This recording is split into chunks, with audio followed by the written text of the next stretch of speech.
சாதாரண காயந்தானே, ஏன் இவ்ளோ நாள் ஆகுது? ஒண்ணுமே புரியல. நம் ஊர்ல இருக்கும் சித்த மருத்துவர் பிரபுவை போய் பார்க்கலாம். அவரிடம் நம் கட்டிக்கு ஒரு தீர்வு கிடைக்குன்னு நம்புறேன். வாருங்கள் குமார், இங்கே உட்காருங்கள். உங்கள் முகம் சோகமாக தெரிகிறது. ஏதாவது பிரச்சனையா? தயங்காமல் சொல்லுங்கள். உடம்பு ஓய்வெடுக்குதா? உன் மனசு ஓய்வெடுக்குதா? நாடி சொல்றது வேற மாதிரி இருக்கே. என்ன கவலை? சொல்லு குமார். இந்த கட்டி என் கையில ரொம்ப நாளா இருக்காதான் டாக்டர். என்னாச்சு டாக்டர்? இது ரொம்ப மோசமா? கவலைப்படாதீங்க, இது சாதாரணம் தான். ஆனா எனக்கு ரொம்ப பயமா இருக்கு. நான் இருக்கேன், பயப்படாதீங்க. இது சாதாரண மஞ்சள் இல்ல குமார்.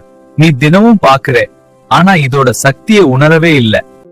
குமார், உடம்பு உள்ள நிதானமா அமைதியா இருந்தா வெளியே இருக்கும் காயம் தானாவே குணமா ஆரம்பிக்கும். அதுதான் இயற்கையின் வழி.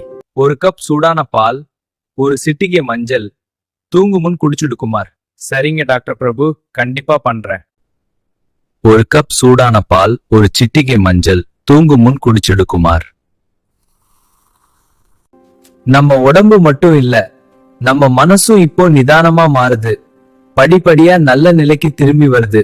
வாருங்கள் குமார், இப்ப கட்டி எப்படி இருக்கு?